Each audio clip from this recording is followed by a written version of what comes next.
Hello, hello. So ako ra ba ang nakatry ani or nakatry na mo ani for sure nakatry na jud mo ani. Kana bitaw nag-upload ka og long form video tapos naa di inyo update si Mets siguro or taud-taud na ni. Tingala na lang ko after nag-upload ko sa video nako, natingala na lang ko tan-awa part 14. Actually, naabot yun siya part 16, ginuok ko kadagan anang part 16. So muna makita nimo sa reels daghan kaayo nya maura na siya nga video.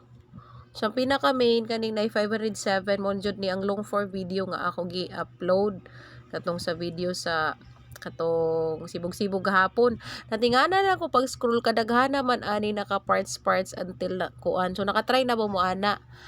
Advantage okay siya kay naama kay daghan na kag-upload sa reels na kay daghan nga reels pero para nako di ko ganahan murag samukan kay ko unya mo to nag-search ko unsaon na siya di ay so ang buhaton day ana inig-upload day nimo for example ano nimo long form video, imagine 7 minutes ra na unya pagkahuman ako gikita mo ra og naabot ko part 16 tagpila per second. So ang imo day buhaton ana is kung mag-upload ka, sige ato suwayan ha, mag-upload dito sa long video na ara dito dito i-turn off sa settings. So kadali ha ato siya i-try.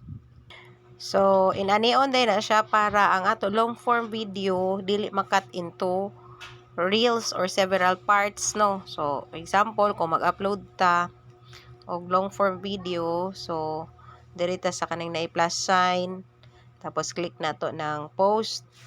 So sa post is syempre mangita na ta sa atong video.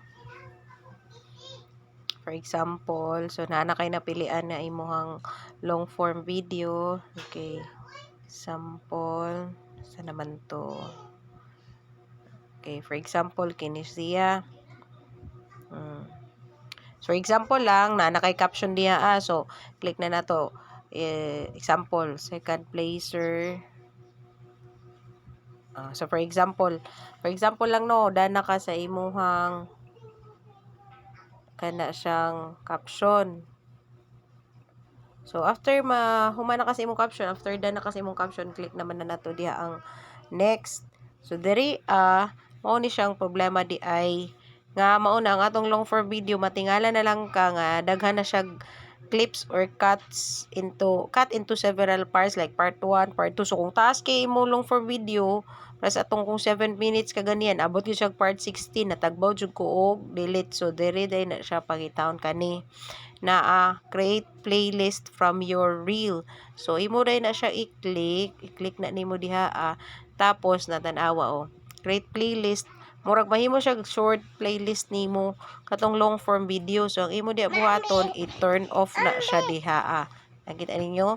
Kung naka-on na nimo siya, set as default for future reels. Kung ganahan ka nga kana siyang inig-upload nimo automatic siya ma-turn into reels. So kung di ka ganahan press nako nga daghan kayong reels siya ang long form. So imo lang siya buhaton is i-turn off lang na siya.